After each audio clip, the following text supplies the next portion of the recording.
Hare Krishna. Namo Vishnu Padaya Krishna Prastaya Bhutale Srimate Bhaktivedanta Swamini Tunamani. Namaste Saraswati Devi Gauravani Pacharane Nivase Shasunyavadi Prasatyade Shatarane. Om Ganatiminandasya Jana Jana Salakaya Chaksu Samilitan Jena Tasmai Sri Gurave Namah. Sri Chaitanya Manovistam Stapitam Jena Bhutale Sayam Rupa Kadamayam Dadati Sa Padantikam Vansakalpa Trubhascha Kripa Sindhu Bhayevacha Patitanam Pavinebhyo Vaisnavevi Namo Namah.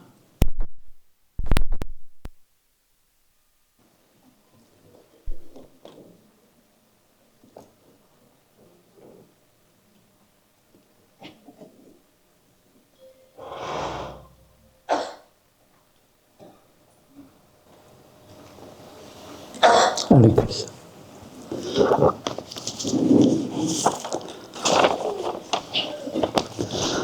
Hare Krishna. Last class, but not really the last class, it's a first class act, number 5. The Great Departure from V'Acharya. What's the title? Please put that on first. Please put that on. No, the title of the entire presentation. Does anyone know what it is? But I can't hear you. Yes? Something like that. It's the dance of rasas in the theater of Kurukshetra. So we've heard so much already, and we're compiling a list of all the rasas that took place in these 3 chapters. But of course there were so many more than this. But because ultimately each individual has their personal relationship with Krishna. We didn't get that one on, did we, Gopinath Prasad, that first one?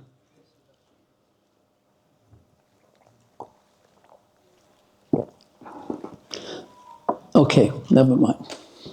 Yeah, the dance of rasas. It's a great and very delicate dance between Krishna and all his devotees. The devotees want to satisfy Krishna, and Krishna wants to satisfy his devotees.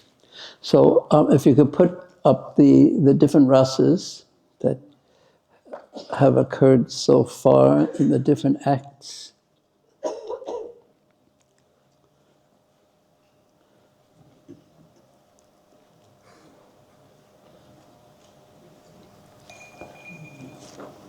What are you thinking now? Well, nothing is on the screen. It's so interesting to watch where your mind goes when it isn't told or directed somewhere. Does it go to the lotus feet of Krishna, or does it wander all over the universe?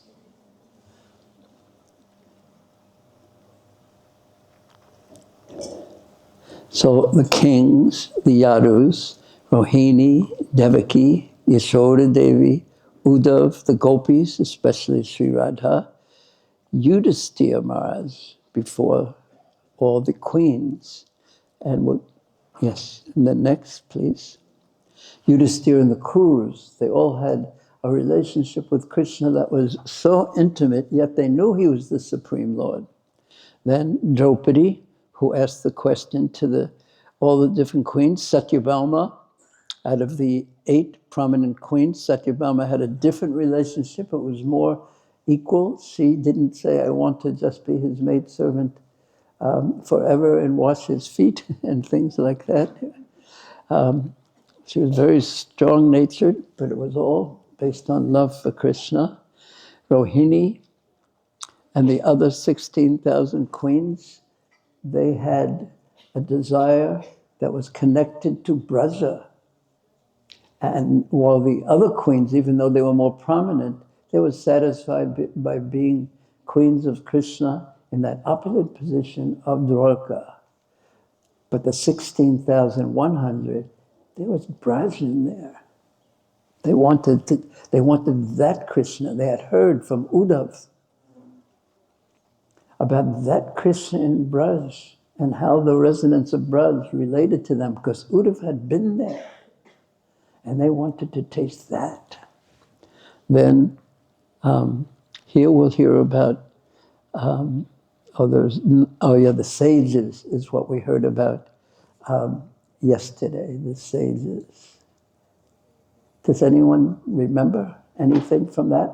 Oh, don't tell me, because we're going to see a video right now. And then move to Vasudeva and Nanda, which will be the final rasas that we'll describe here, even though, again, there's practically speaking an infinite number. So play the videos from yesterday. Now watch closely, because after we see these, I'm going to ask you something.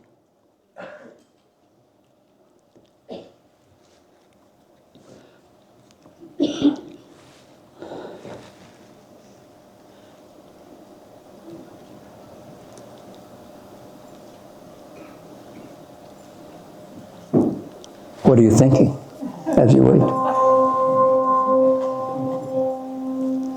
Once upon a time, on the occasion of an auspicious solar eclipse, the royal families of the Pandavas, the Yadavas, and many others assembled at the holy pilgrimage site of Kurukshetra. There, great sages from all parts of the universe came to meet Lord Krishna. This is a review. In their divine gathering, Lord Krishna glorified the visiting sages. Today we have achieved the desired goal of life, because we now see face to face all the exalted, Excuse me, wait, liberated is it too loud? Whom even the great demigods in the heavens Is it too loud? desire to see. And in return, the sages offered praises to A little Krishna more. and his extraordinary, bewildering pastimes. Ah, how amazing is the behavior of the Supreme Lord. He covers himself with his human-like activities and pretends to be subject to superior control. Indeed, the human-like pastimes of the Almighty are simply a pretense. After first offering their prayers to Lord Krishna, the assembled sages wanted to take permission from King Dhritarashtra and King Yudhishthira, and then depart for their respective ashramas. At that time, however, Vasudeva, the father of Lord Krishna, and the most celebrated of all pious men, approached the sages.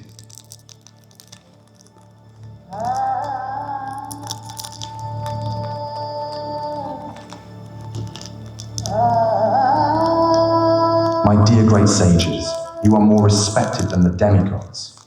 I therefore offer my respectful obeisances unto you. I wish for you to accept my one request, if you so desire. I shall consider it a great blessing if you kindly explain the supreme, fruitive activity by which one can counteract the reactions of all other activities. The great sage Narada, the leader of the sages, began to speak.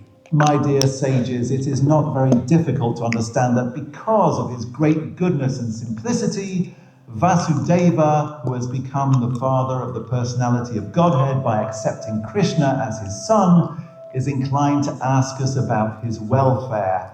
It is said that familiarity breeds contempt. As such, Vasudeva, having Krishna as his son, does not regard Krishna with awe and veneration.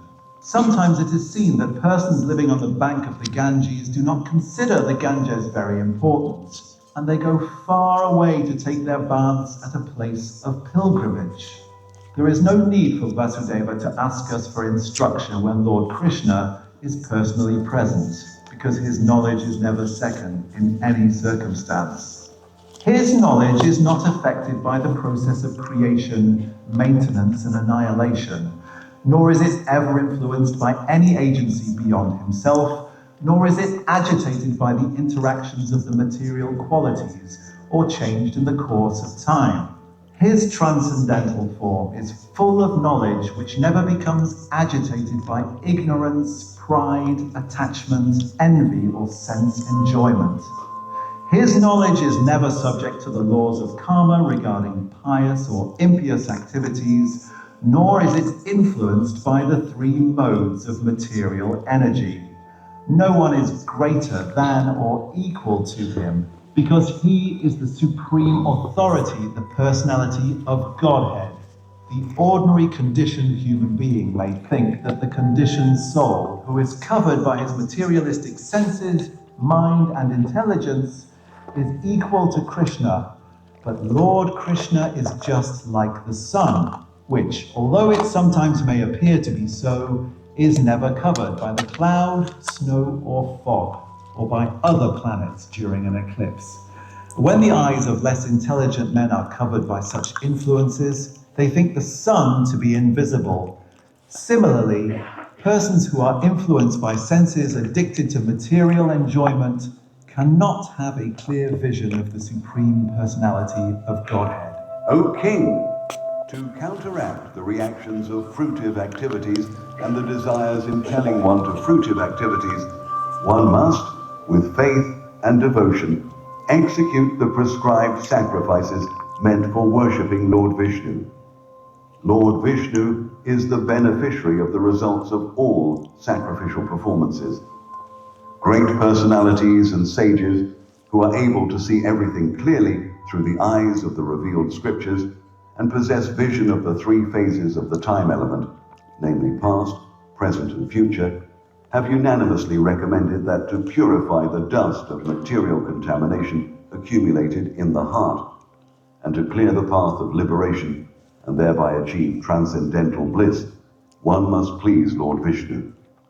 For everyone living as a householder in one of the higher social orders, Brahmana, Kshatriya, and Vaishya, this worship of the Supreme Personality of Godhead, Lord Vishnu, who is known as Purushottama, the original person, is recommended as the only auspicious path. All conditioned souls within this material world have deep-rooted desires to lord it over the resources of material nature. Everyone wants to accumulate riches, everyone wants to enjoy life to the greatest extent, everyone wants a wife, home, and children, and everyone wants to become happy in this world and be elevated to the heavenly planets in the next life. But these desires are the causes of one's material bondage. Therefore, to get liberation from this bondage, one has to sacrifice his honestly earned riches for the satisfaction of Lord Vishnu. The only process to counteract all sorts of material desires is to engage oneself in the devotional service of Lord Vishnu. In this way, a self-controlled person, even while remaining in householder life, should give up the three kinds of material desires, namely the desire for the acquisition of material opulences, for the enjoyment of wife and children, and for elevation to higher planets. Eventually, he should give up householder life and accept the renounced order, engaging himself completely in the devotional service of the Lord. Everyone, even if born in a higher status as a Brahmana, Kshatriya, or Vaishya, is certainly indebted to the demigods, to the sages, to the forefathers, and to other living entities. And in order to liquidate all these debts, one has to perform sacrifices, study the Vedic literature, and generate children in religious householder life. If somehow one accepts the renounced order of life without liquidating these debts, he certainly falls down from his position.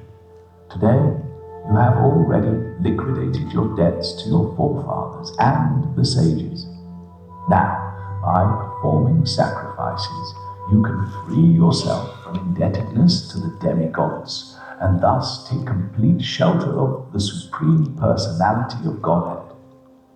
My dear Vasudeva, certainly you have already performed many pious activities in your previous lives.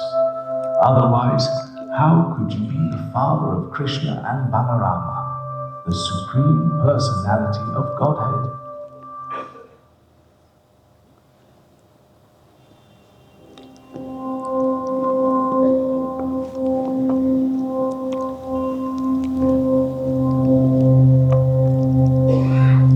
Beloved sages, I offer my humble obeisances at your lotus feet.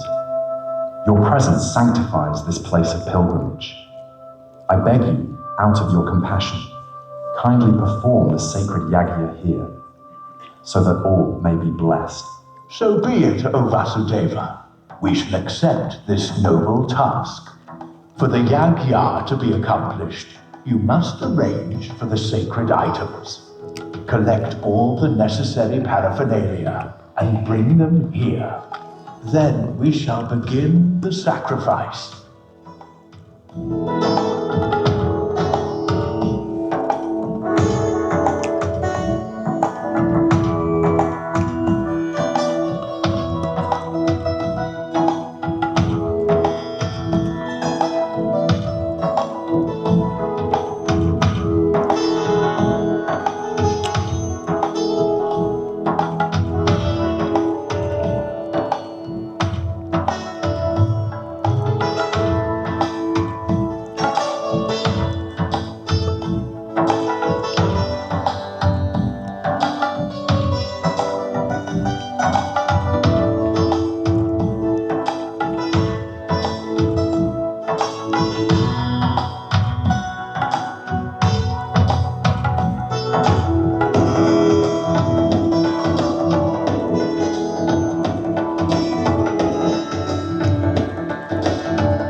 And then the sacrifice was completed. And Vasudeva, as the Bhagavatam describes, he took his, it's Abhivritta, he took his Abhivritta bath along with his wives, and they gave away all their jewelry and all their clothing that they had been wearing. They gave it to the professional reciters. Then he put on new garments, and then he fed everyone. Everyone got fed. And Vishwanath Chakravarti Thakur says, from the horses to the dogs, everyone got fed. Then he honored all his relatives, and he gave opulent gifts to them. He gave gifts to the children, to their wives, to the royalty of all the kings who had been there. And then he gave charity to the priests, to the demigods, to the humans, to the spirits, to the forefathers, the charanas. And then, when all the charity had been given, he went to Lord Krishna and took permission from him, he who is the shelter of the goddess of fortune. And they all chanted, all the various guests departed, and they chanted the glories of Vasudeva's sacrifice. It was so glorious, it was so auspicious, it created such an auspicious atmosphere. And then after taking permission from Krishna, the sacrifice having been completed, the solar eclipse having been observed, all the kings, they left. And the Yadus, as they were leaving, they embraced all their friends, their close family members, their other relatives, including Dhritarashtra and his younger brother, Vidur. Prita and her sons, that means Kunti Devi, and Yudhishthira Maharaj, Bhima, Arjun, Nakul, Sahadev, and then Narada and Vyasadeva, who's also the Supreme Lord. Everyone was leaving now because the sacrifice had been completed. And their hearts, having been purified, were melted with affection. And these and all the other guests left for their kingdom. But because of their affection, their leaving, their progress as they left for their own places was slowed because their affection slowed them down because their minds were still with being in Kurukshetra with their dear relatives, the Yadavas, with Krishna, with Balaram, with Vasudeva, etc. So their bodies were moving, but their minds were still there, so therefore the progress was slowed. Now, I have a question for you. What do you remember from the dealings between the sages and Krishna, when Krishna glorified them, how they reacted? What do you remember from that?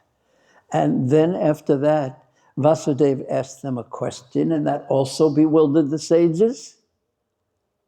And they replied. What do you remember from that? Please write. Do a directed free writing just for 5 minutes on what you remember. And again, the principle in directed free writing, the principle of that is that you keep your pen moving and don't stop, don't bother thinking, don't bother remembering. Just see what comes up, what strikes you. See what actually sticks in your mind or has stuck in your mind from that class. Just begin, and we'll just take a few minutes for that, 5 to be exact. Please begin. Just keep your pen moving. And don't think, and if you don't know what to write, and if you don't remember anything, that's also okay. Just keep writing, keep writing. See what you remember, see what struck you, see what remains in your mind from the discussion yesterday. Please continue.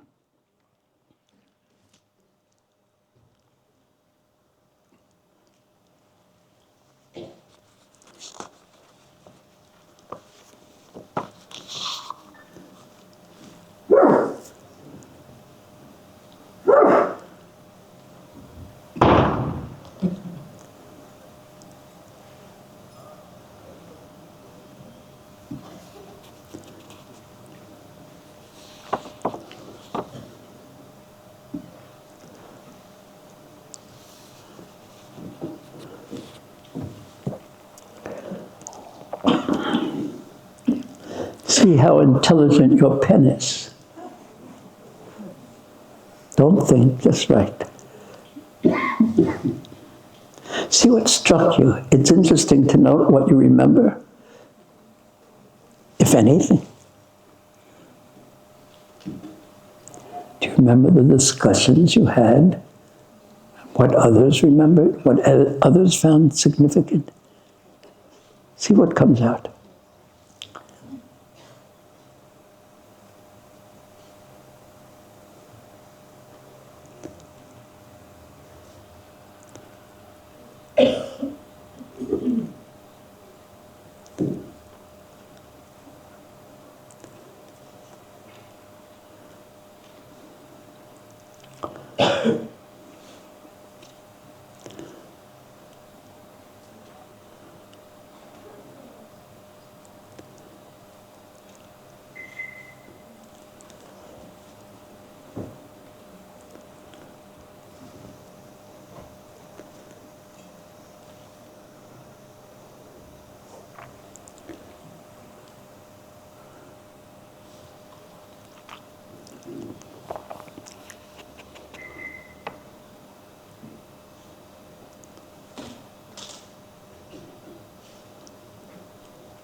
Just one more minute.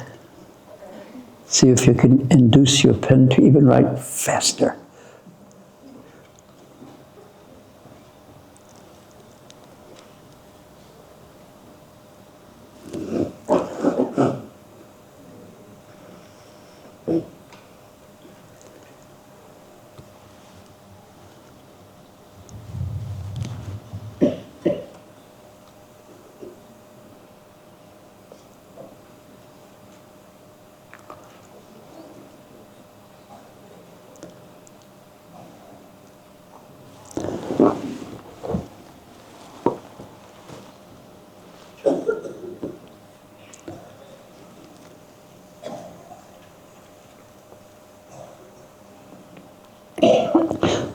Okay, now just turn to a neighbor or two or three devotees, just for a few minutes. Start discussing what you remembered, what was significant for you, and see if what was significant and remembered by others is exactly the same or quite different than what you remember. Begin, please.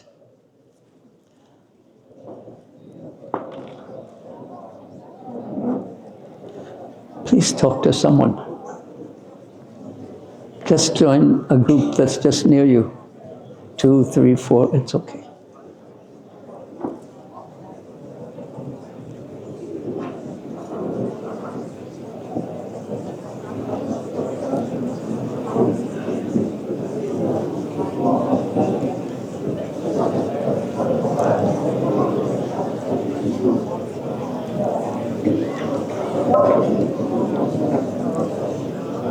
A nice way to associate with devotees is to speak about Krishna.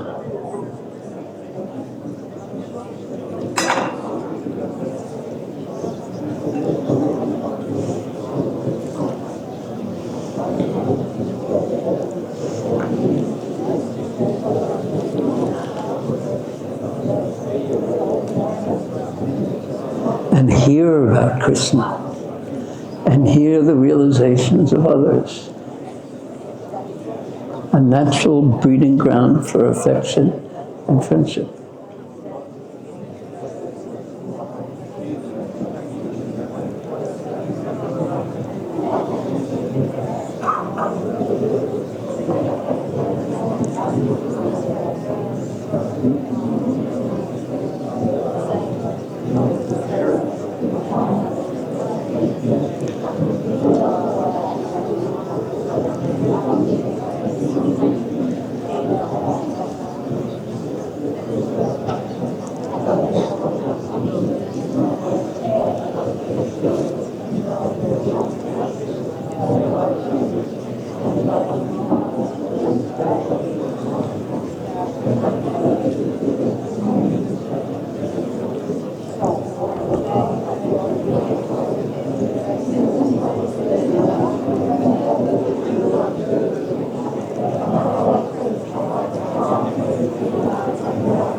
One more minute.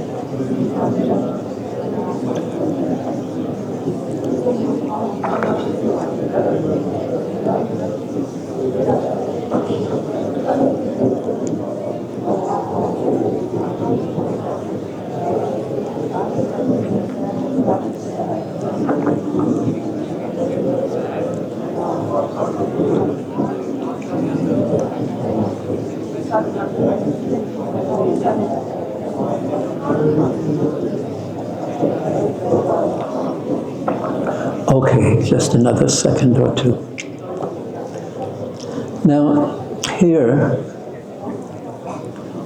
in my opinion,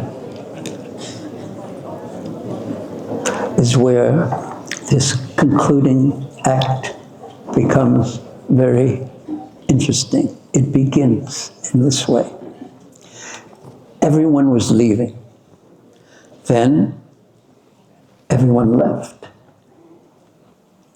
And they were sad and they were leaving as they were leaving because they were enjoying so much affection and friendship together. And then Nanda Maharaj and the cowherd men and ladies of Vrindavan did not leave along with everyone else, nor did the Yadus leave. And he showed his affection, it was a show of affection to the Yadus, Nanda Maharaj, by remaining with them a little longer. But that little longer actually stretched to 3 more months in Kurukshetra. So the cowherd men were there, Saha Gopalaya, and during the stay, Nanda Maharaj was there, and the Yadus stayed. They just couldn't leave.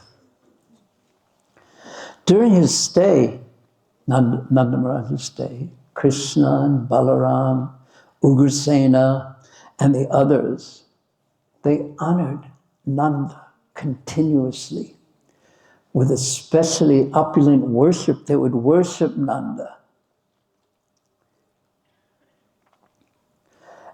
And in this way, during that time, when Krishna and Balaram and the Yadavas were there with Nanda Maharaj and Yashoda Maya and the cowherd men and the gopis, Krishna basically could act in any way that he wanted without restriction, because there weren't many people who were looking at him because Krishna was so attractive, that everywhere he went, everyone would look at him. And when everyone's looking at you, you have to be on your best behavior all the time. You have to smile at everyone. So Krishna was free to act in any way that he wanted. Sanatana Goswami explains he was unrestricted, and Nanda, in one sense, was the center. But in another sense, of course, Krishna was the center, especially of Nanda Maharaj and the residents of Vrindavan. He was worshipped. What that means is they would give him valuable articles and continually respected. Why? Because when someone respects you and gives you gifts continually, there'll be a tendency for you to stay in that place. And they didn't want Nanda to leave. Now, why they didn't want Nanda to leave and the Brishbasis to leave, it was a little complicated, and we'll hear that. Of course, Nanda Maharaj, he stayed there very firmly out of his affection for everyone, but of course, his affection was mostly placed in Krishna and Balaram, even more than Vasudeva and the other relatives.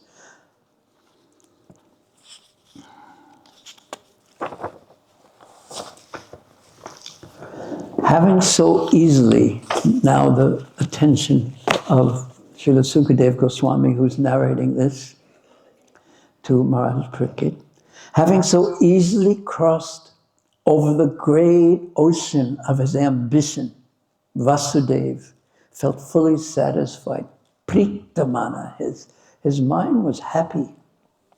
And in the company, this is text 60 actually in the chapter, in the company of his many well-wishers, Suridvrita, who had a heartfelt relationship with him, he took Nanda by the hand when everyone else had left, and he addressed him as follows. Srila Jiva Goswami has an interesting comment on this.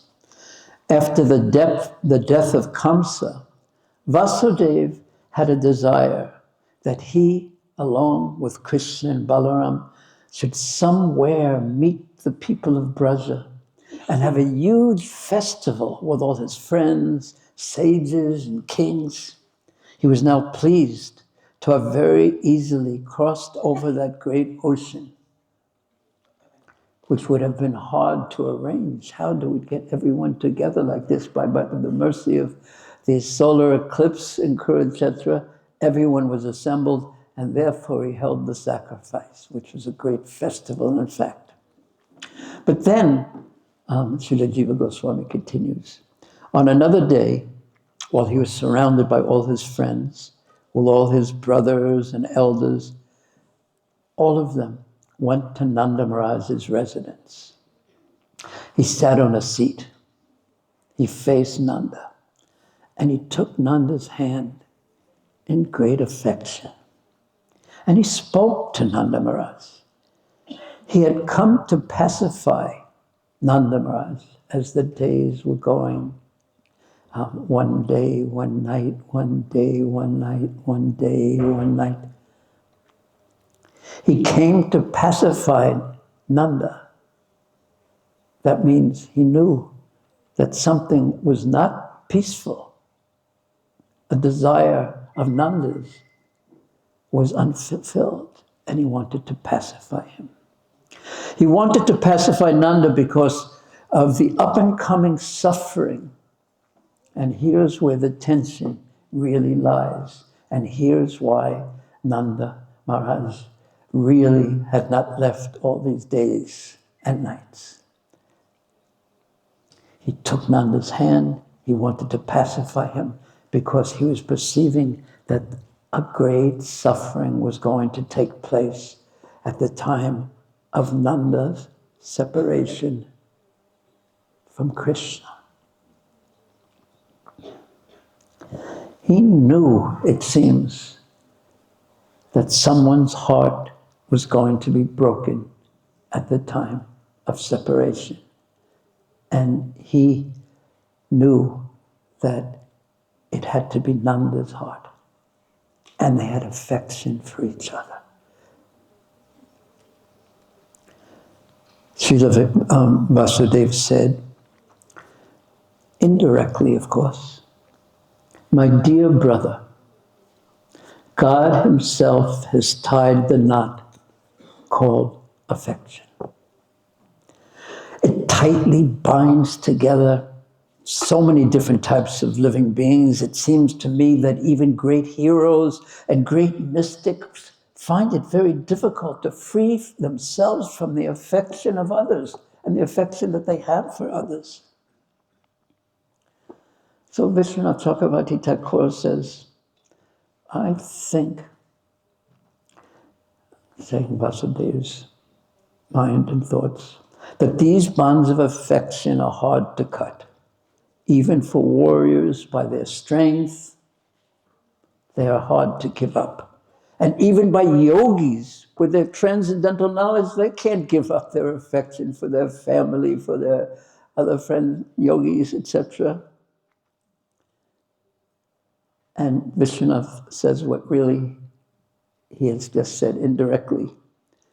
You, too, are firmly, meaning Nanda and Yashoda, are firmly, day and night, bound by the ropes of affection to my two sons, Krishna and Balaram.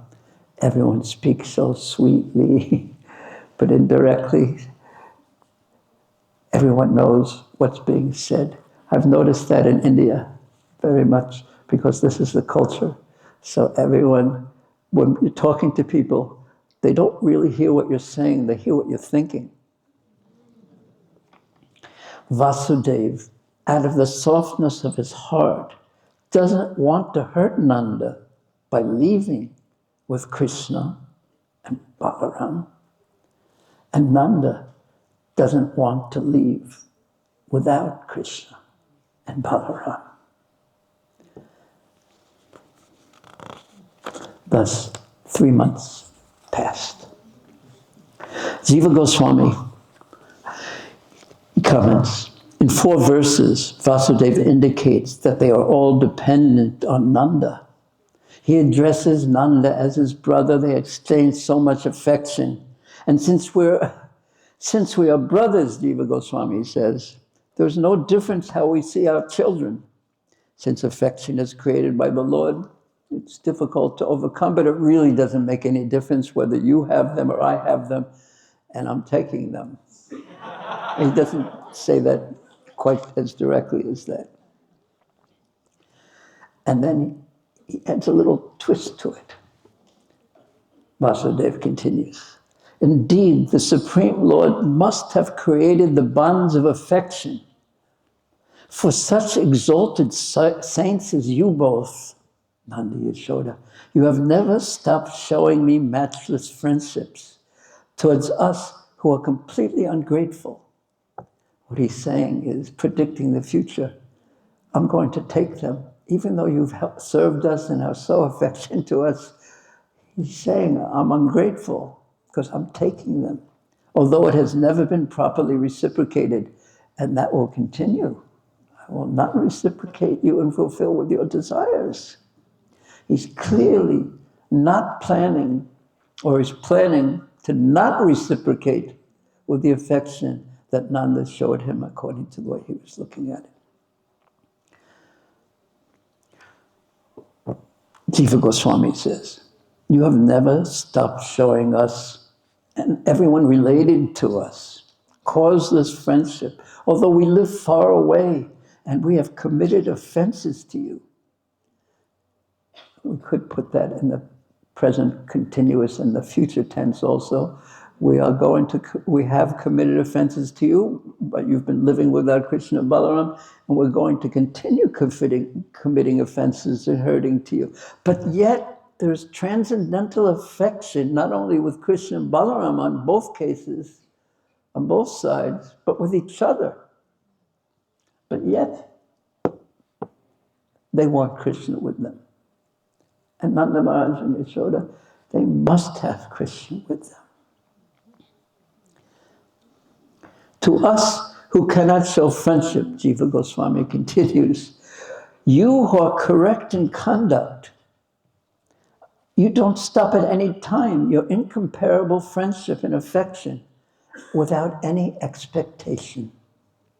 You do this just for the sake of friendship, even though you could stop it. Do you see what he's indirectly saying? Sanatana Goswami continues with the same theme. Why do you think that unmotivated affection is shown by great souls like you to us lowly, ungrateful persons? You show matchless affection to us. Your affection is unequaled.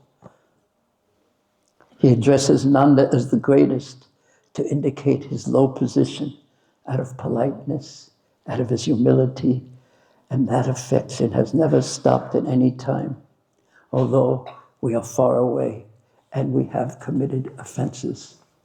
And he doesn't say, but we will continue to make you suffer.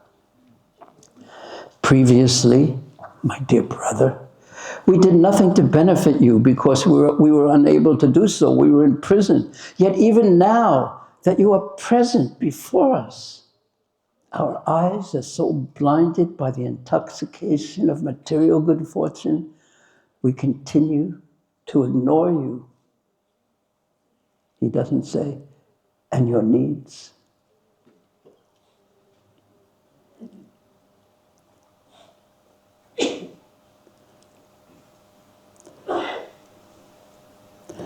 Jiva Goswami says, we have acted ungratefully.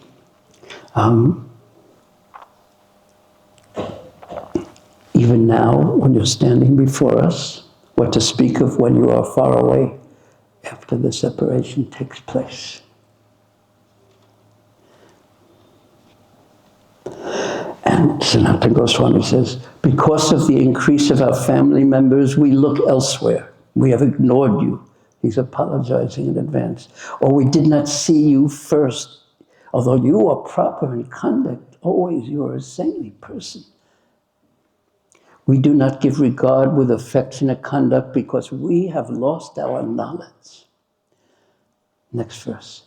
O most respectful one, may a person who wants the highest benefit of life, if someone wants the highest benefit of life, may he never gain kingly opulence, for it leaves him blind to the needs of his own family and friends.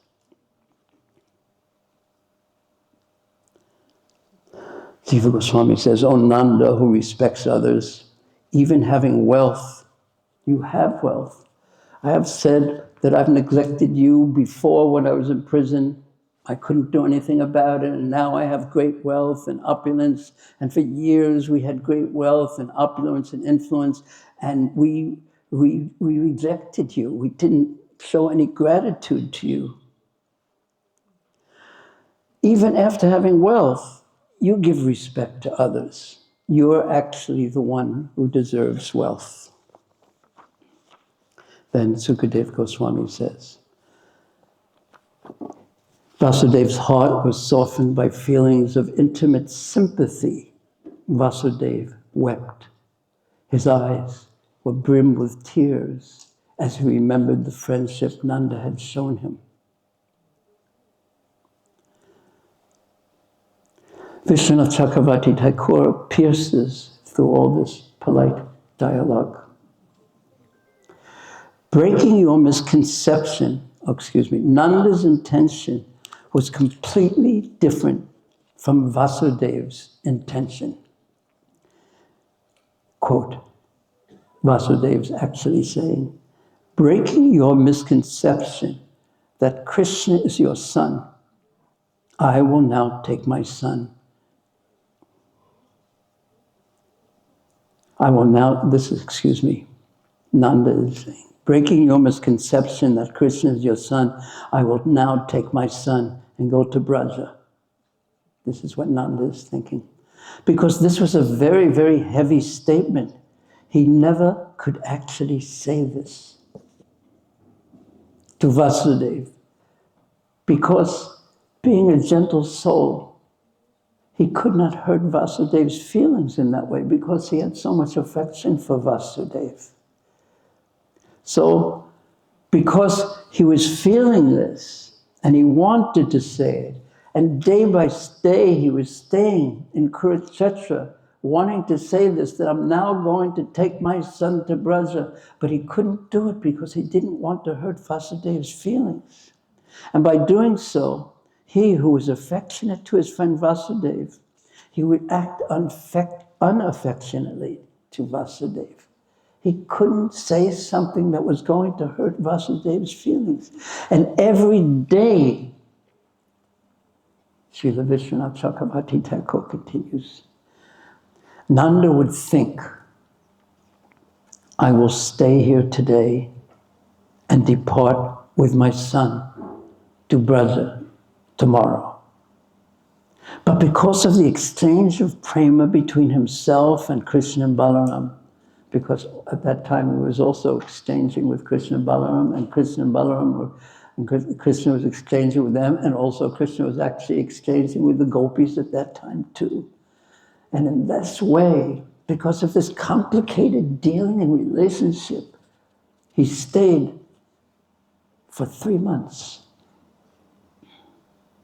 And on his part, text 66, Nanda was also full of affection for his friend Vasudeva.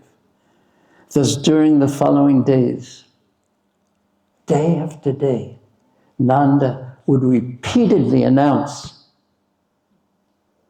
I will be leaving later today, and I will be leaving tomorrow. But out of love for Krishna and Balaram, he remained there for 3 more months. And every day he was honored by all the Yadavas.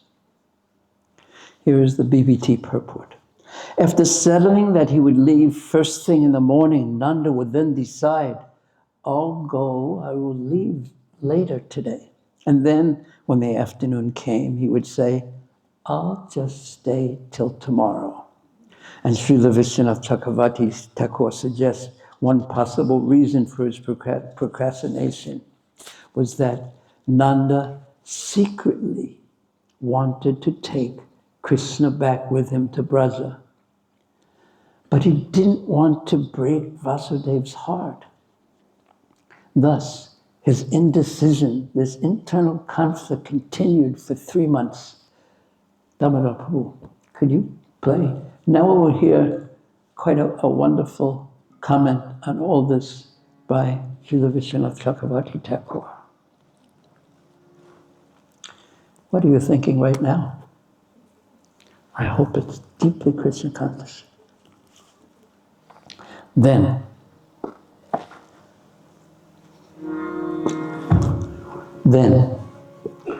after 3 months, Nanda finally said to Krishna, "O Krishna, whose one drop of facial perspiration is worshipped by millions of living entities, let us go immediately to Braja. I cannot spend any more time here." And then he finally said it to Vasudeva. "O friend Vasudeva, please send Krishna to Braja." And then he said to King Ugrasena, who was also there, "O King Ugrasena, you give the order to Vasudeva, who is my dear friend. If you do not do so, if you do not order, if Vasudeva does not send Krishna now, we will now die before your very eyes in the holy land of Kurukshetra." You want to hear about the pleasant Braj Bhakti? You're hearing it now. We did not come on the occasion of the eclipse to obtain pious credits, but all of us in Braja were convinced in our hearts that if we did not see Krishna, we would die. This is why we came. And if we saw Krishna, then and only then we would live. Saying this, because, could you turn to 67 and 68? This is a little context that makes it even more interesting. Then after Vasudeva, Ugrasena, Krishna, Uddhava, Balaram, and others had fulfilled his desire, Nanda Maharaj's desire, and presented him with precious ornaments, fine linens, and varieties of precious household furnishings, Nanda Maharaj accepted all these gifts and took his leave, seen off by all the Yadavas. This is the future from what we were talking about. He departed with his family members and the residents of Braja. It sounds like a clear case of bribery, but it wasn't at all like this.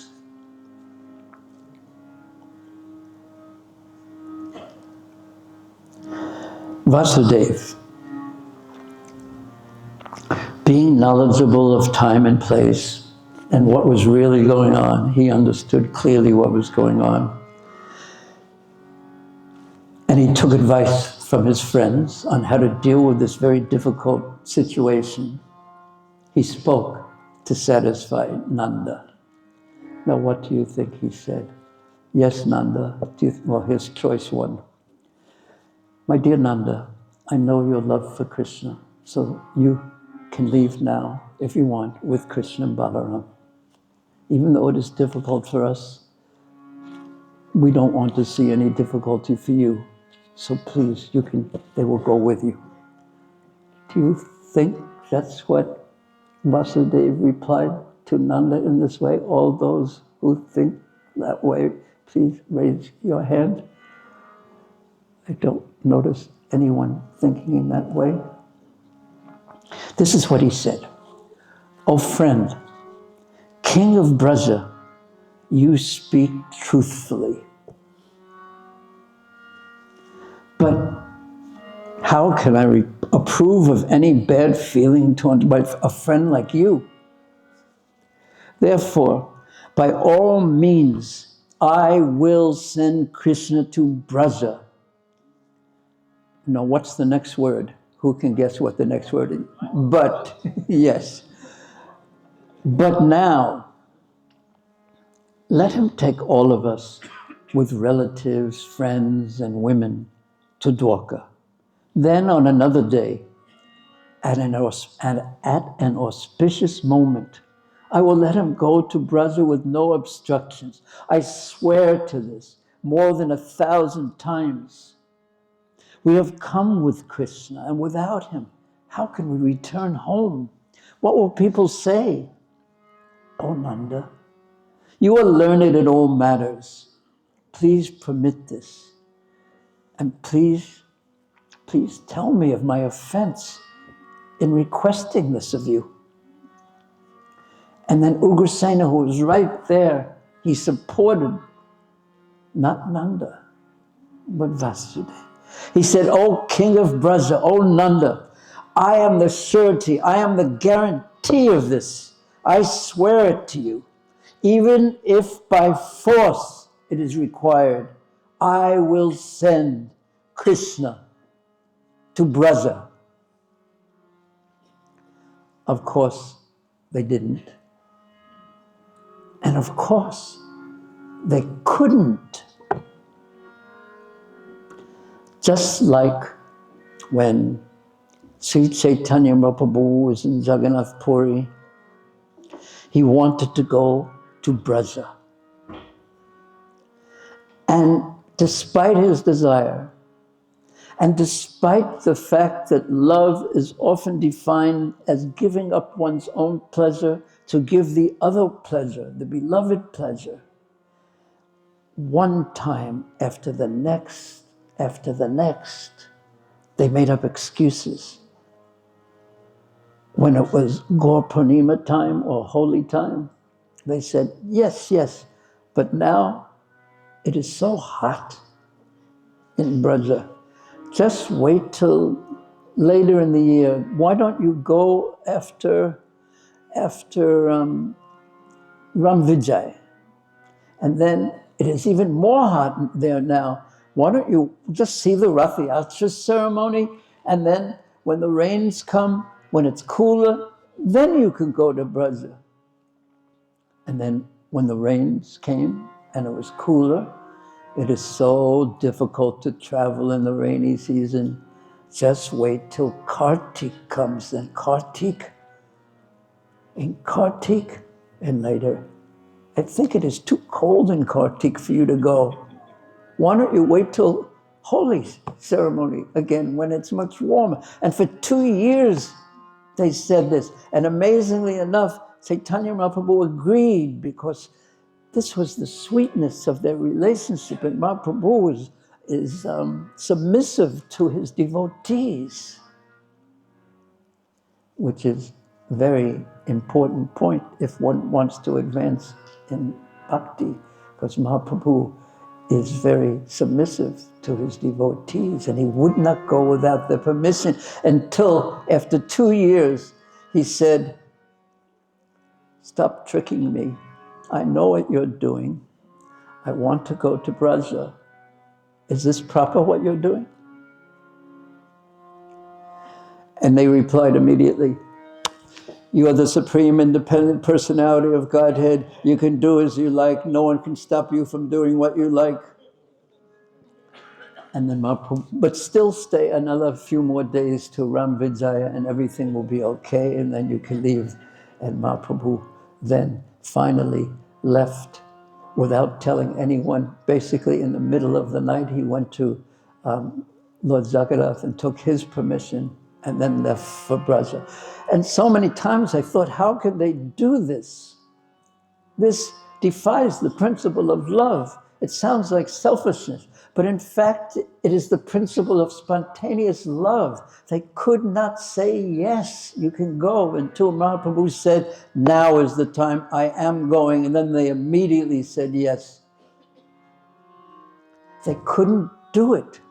They had just been with him. They had seen Rath-Yatra. Mahaprabhu had shown Sarvabhauma-Bhattacharya his 6-on form.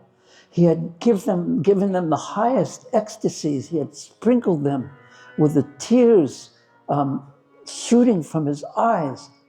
And he was saying, may I leave? And they just could not say yes. It was not based on selfishness. It was based on love. And finally, Mahaprabhu said, enough. Please give me permission. And then they, with no choice, gave permission. But it also describes, and it happens again and again. Keep playing. You can't say yes, you can't say no, you can't. And he's the transcendental autocrat, the supreme swatantra, independent living entity, and he's going to play your heart like a string instrument till it vibrates with, if you don't give me your association, how can I continue to live? When the prayers are fully 100% eager and serious, when the desires are as strong, tivrena bhakti yogena, all obstacles are removed. And finally, as Sri Chaitanya Mahaprabhu hears from Ramananda Roy, finally, there is no difference between separation and meeting.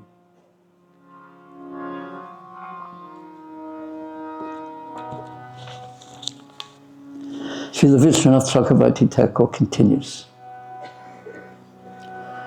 In a private place then, Krishna sat with Nanda Maharaj in the presence of Uddhav and Balaram. And Krishna said to his father, "O Father, if I give them up today and go to Braja, they will be close to death out of separation from me. And not only that, thousands of enemies, even stronger than Keshi or Rista, will kill these kings. But please listen, I am omniscient. I know everything. I can see the future. I know my own future, and please listen as I speak. Returning to Dwarka, I will then take advice from Uddhav and go to the Rajasuya sacrifice of Yudhisthira. And there in the sacrifice, I will kill Shishupal. And then, returning to Dwarka, I will kill Salva. And then, to kill Dantavakra, I will then go near the south gate of Mathura. I will kill him. And then kill his brother Vidirat. And after killing him, I will enter Braj. There I will see you, and I will joyfully associate with you, and I will spend the rest of this life performing various playful pastimes in Braja with you and the Brijbasis. And that has been written on my forehead by the Creator. It is written on your forehead that you will suffer in separation from me until the time that I return. It is not possible to prevent these two situations that are both our fates, it is not possible to stop it from happening. Therefore, Krishna said, give up your determination and return to Braja. And during this time, my parents and my dear friends, you will be pained and you must suffer in separation as fated. Now, what is the next word that Krishna will say to Nanda? Who can guess? Then, no. It's even less letters than that, and it begins with a B. But whenever you want to see me, whenever you want to feed me or play with me, you should just close your eyes. Close your eyes and listen to what he says. And there, when your eyes are closed, I will appear. So place Krishna with your eyes closed in your heart with a desire to see him, feed him, play with him. Just close your eyes, Krishna says. And there, keep your eyes closed, making all your difficulties insignificant. I will fulfill all your desires. This I promise. And to this, my friends who closed their eyes during the forest fire near Bandiravan and were afflicted with heat, they will testify that this works. Now you can, if you want to, you can open your eyes. And we'll continue with Srila Vishwanath Chakravarti Thakur's comment. Nanda considered. What did he consider after hearing this? He considered what was best for his son's happiness, because that is the way of devotional service. His happiness is the center, not mine, which is the way of ahankara, which is the way of the conditioned soul in this world. And then he went to Vasudeva and said, in front of all the others, I agree. Saddened by his relatives, roused to incessant tears, taking all the gifts that the Yadavas had given them, Nanda departed along with the troops provided by the Yadavas. This explanation has been given based on the two words kamai puryamana, because that verse that we read previously said that Nanda went, his desires satisfied. So a person who doesn't understand anything about Krishna consciousness or relationship with rasa and doesn't read the comments of the acharyas, they'll think that he was bribed by the gifts and thereby getting those linens and household things and golden utensils, etc., his desires were satisfied. But the words kamai puryamana would make no sense unless there was an explanation of Nanda actually being completely satisfied. For Nanda and Yashoda, who could not believe for one moment that Krishna was the son of Vasudeva and Devaki, even if Brahma or his sons or daughters testified it, for all the material wealth and ornaments, all of this was considered nothing in comparison to just remembering the treasure of happiness attained, that they attained by touching the back of their fingers to Krishna's chin in affection.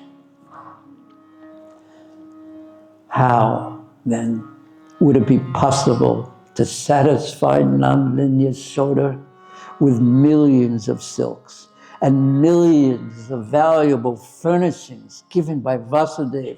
And even if, by argument's sake, if you wanted to put a paksha to this, even if they were satisfied, or even if they could be satisfied, the text mentions that not only Nanda and Yashoda were satisfied, but all the inhabitants of Braja, all the gopas, all the gopis, and all the friends of Krishna were satisfied.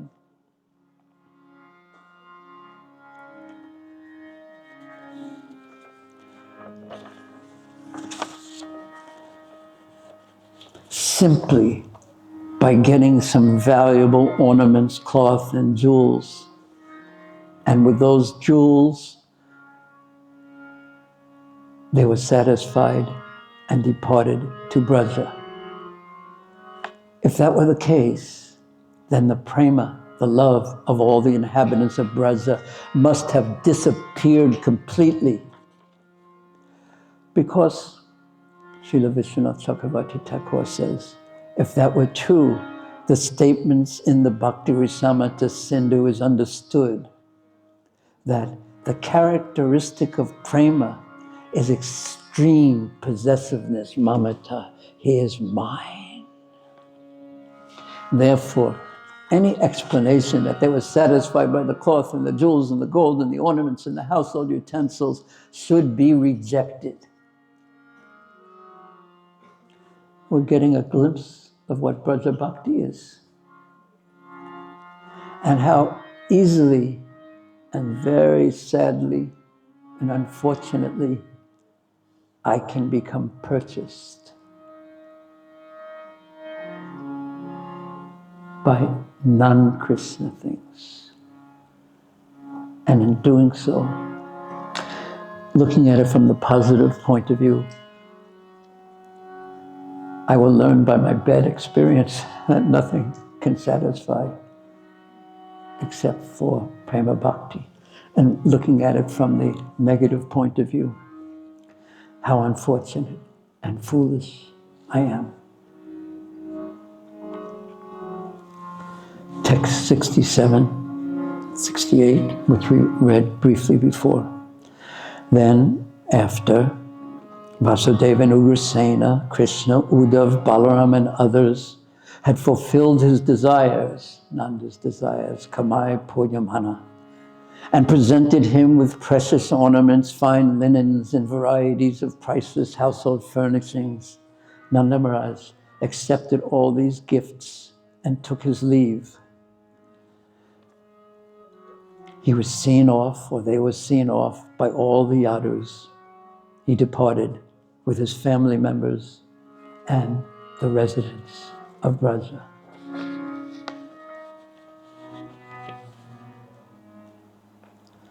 Jiva Goswami comments, after 3 months, Nanda returned to the province of Mathura.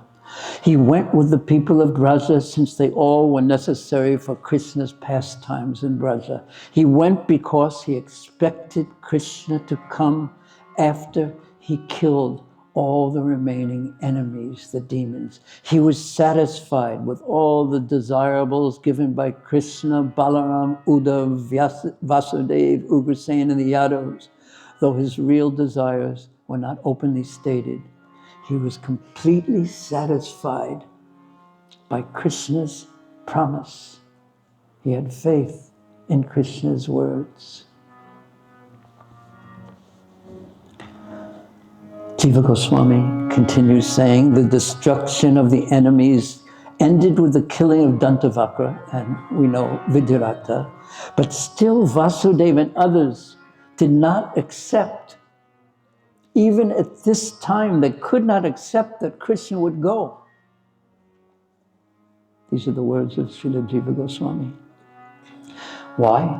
Since Krishna had made them believe that he was absorbed in possessiveness of household life in Dwarka. Interesting how our acharyas explained that after Salva is killed outside with his great aeroplanes outside of the city of Dwarka, usually then he got the message that Dantavaka was in Mathura.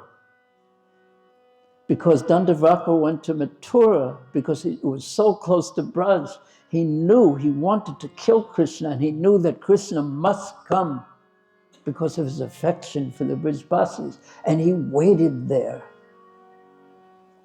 And Krishna, after killing Salva, even though he usually would enter into Dwarka and take permission from Ugrasen and Vasudev before leaving for anywhere he would go, but because he wanted to go to Mathura, he knew that they would never give him permission because it was so close to Braja. So he left immediately for Mathura and killed Dantavaka. And there's so much to say after that, but let us go back here.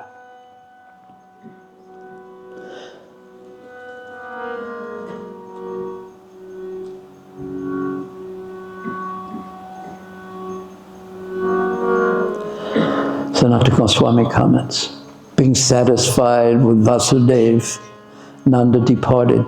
There were ornaments like crowns, earrings, silk cloth, utensils made of bell metal for eating and milking cows, as well as vehicles. He departed with the servants, maids, and cows for Braja, and filled with desire for Krishna to return to Braja. Nanda was satisfied that his desire had been fulfilled, that Krishna would take his relatives to Dwarka and with Balaram come to Braja, because Krishna had promised that this would happen. He gave this reassurance to the people of Braja. Nanda was satisfied as an act of friendship, accepted the gifts given by Krishna and the Yadus, including Akrura, Pradyumna. He accepted these gifts out of affection for them alone. Thus Nanda was sent off. As a matter of respect and affection, the Yadus accompanied the Brijbasis for some time. Thus Nanda departed, being sent off with promises that Krishna would soon go to Braja. What were they thinking during this time as they left? Text 69. Completely unable to withdraw their minds from Lord Govinda's lotus feet, where they had fully surrendered them, Nanda and the cowherd men and women returned to Mathura. Please listen to Sanatana Goswami's comment on this, because this amazing sojourn in Kurukshetra is almost finished. Sanatana Goswami says, they had placed their minds at Krishna's lotus feet, and they were completely unable to withdraw their minds from those lotus feet. They returned back to Braja with their bodies, but their minds remained with Krishna. And by thinking of Krishna, which they inevitably continuously did, they became bewildered. This was similar to the time when Nanda left Mathura and returned to Braja, or it was similar to the time when Krishna left Braja to Mathura. They could not withdraw their minds from Krishna, and they almost fainted. Or, recovering slightly, they did faint, and then awoke and again fainted because of increased affection. They could not withdraw their minds from Krishna. Now, to the Yadavas. Their relatives having thus departed, and seeing that the rainy season was approaching, the Vrishnis, the Yadavas, whose only Lord was Krishna, went back to Dwarka.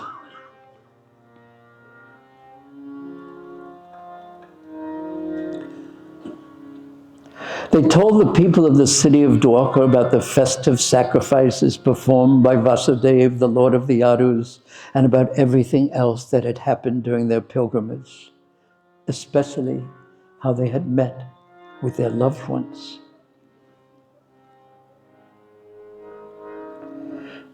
Jiva Goswami says, and there's just one comment of Jiva left. After this, according to that was explained previously, after killing Salva and Dantavakra, the Lord returned to Gokul. They related to the Vrishnis who had remained in Dwarka, or to all the people. They related to them the huge festival and the meeting with their friends, the people of Vraja. They also spoke of the kings and the sages who had gathered there, as well as the glories of the Yadus and Krishna, the great devotion of the queens for Krishna, the intense affection of Nanda and the others for Krishna, and how Krishna worshipped and consoled them. And then finally, Srila Jiva Goswami says, I surrender to Krishna, who, after giving up Braja, because of duties, how he stayed so long in Dwarka, who, Krishna being disturbed, first sent Uddhava and then Balaram to console them directly, and who then, coming in person to Kurukshetra, met them, and out of mercy, then quickly returned to Braja.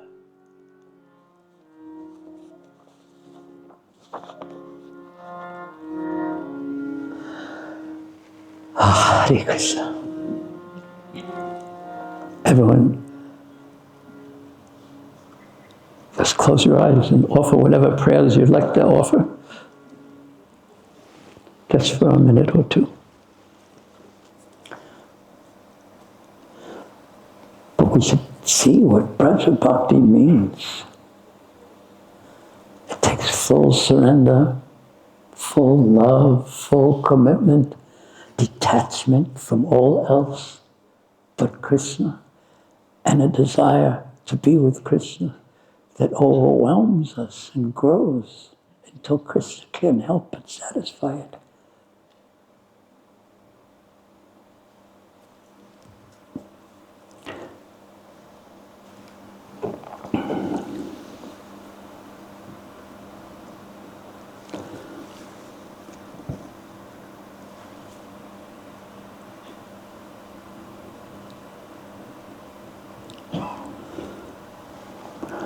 Okay, now please look at the screen and we'll just see what comes to your mind as you see this, basically the verses of the Bhagavatam in the final section of this act. And the curtain closes. After the observance of the solar eclipse, all the assembled pilgrims began to depart for their respective homes. When it was time for the Kurus and the Pandavas to depart, they felt separation and therefore embraced every member of the Yadu dynasty with great feeling. Lord Krishna and Lord Balarama, along with King Ugrasena, satisfied the inhabitants of Vrindavana, headed by Maharaja Nanda and the cowherd men, by profusely offering all kinds of gifts to worship them and please them. Having so easily crossed over the vast ocean of his ambition, Vasudeva felt fully satisfied. All the members of his family were with him, and in their presence he caught hold of the hands of Nanda Maharaj and addressed him. My dear brother, Maharaj Nanda, the Supreme Personality of Godhead has created a great tie of bondage known as the bondage of love and affection. I think that it is a very difficult job for even the great sages and saintly persons to cut such a tie of love. My dear brother, you have exhibited feelings of love for me that I was not able to return. I think, therefore, that I am ungrateful. You have behaved exactly as is characteristic of saintly persons, but I shall never be able to repay you. I have no means to repay you for your friendly dealings. Nevertheless, I am confident that our tie of love will never break. Our friendship must ever continue, in spite of my inability to repay you.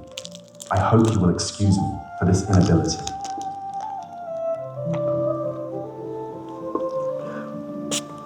My dear brother, in the beginning, due to my being imprisoned, I could never serve you as a friend. And although at the present moment I am very opulent because of my material prosperity, I have become blind. I therefore cannot satisfy you properly, even at this time.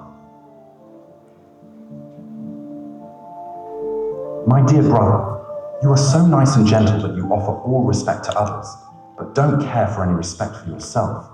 A person seeking auspicious progress in life must avoid possessing too much material opulence so that he will not become blind and puffed up, and he should take care of his friends and relatives.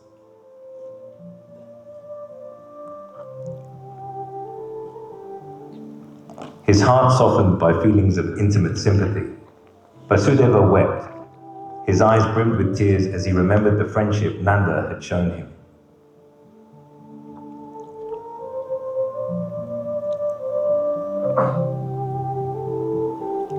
And on his part, Nanda was also full of affection for his friend. Out of love for Krishna and Balarama, Nanda remained there for 3 more months, honored by all the Yadus. After Vasudeva, Ugrasena, Krishna, Uddhava, Balarama and others had fulfilled his desires and presented him with precious ornaments, fine linen and varieties of priceless household furnishings, Nanda Maharaj accepted all these gifts and took his leave.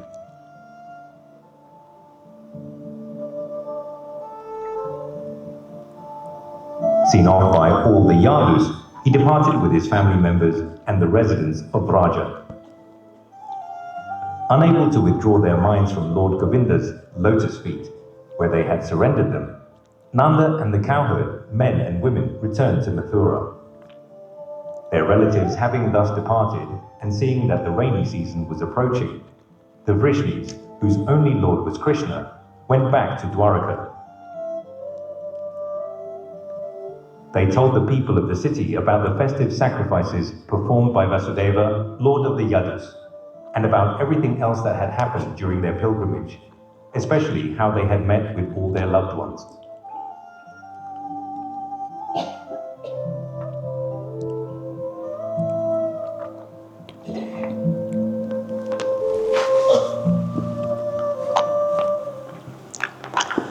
Did you hear that with different ears?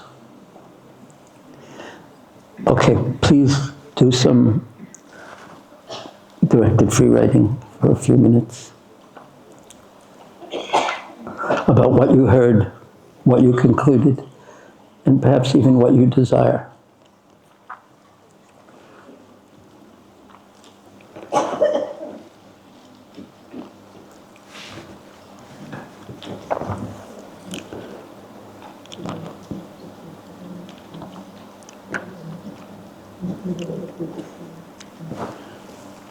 Just for a few minutes.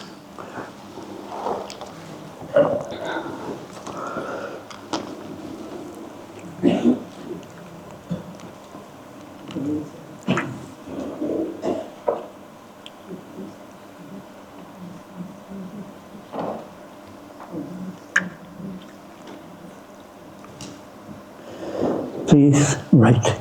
This will be an interesting record for you too to have with you of your journey to the adventurous Govardhana retreat in the shelter of the valley of Govardhana, Vilasvan.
Please keep writing, only a few more minutes left, basically 2 more minutes.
Just another minute.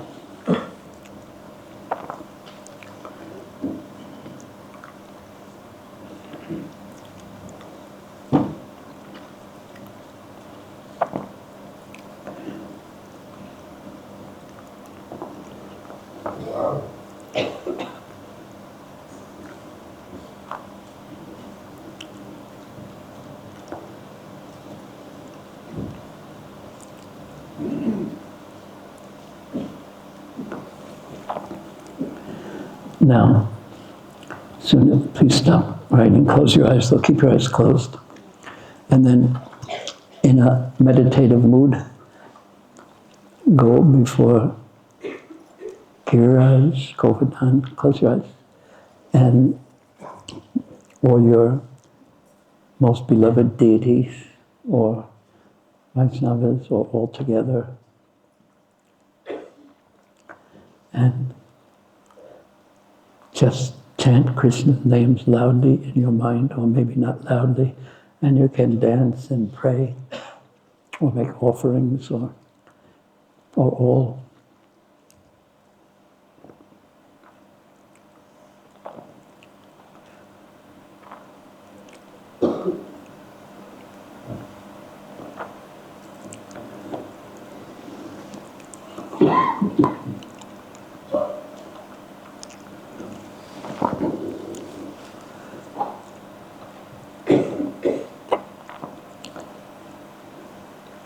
And then gradually bring yourself back to our Govardhana Retreat Center, Hari Kirtan Stali Hall, and you can open your eyes and turn to the devotees who you were speaking to before and speak about what you've just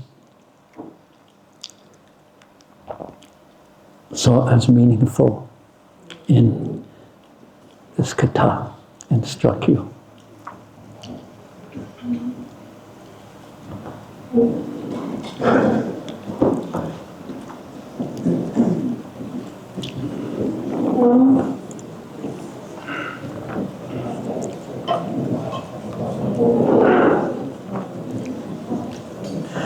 What you remember, what you found meaningful, and what you'd like to take with you, even.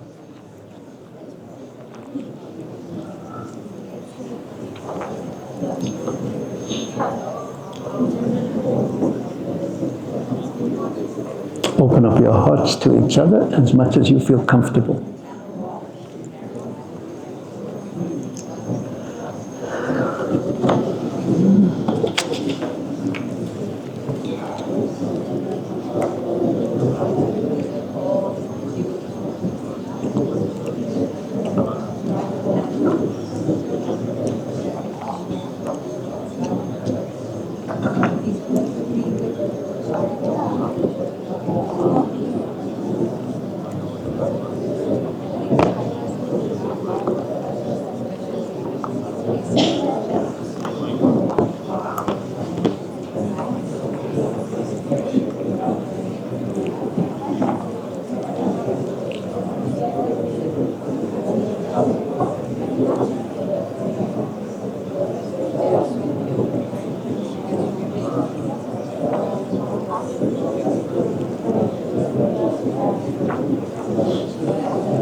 Would you be willing to have a little kirtan for 10, 15 minutes? I think it would be nice. We'll try to carry the mood.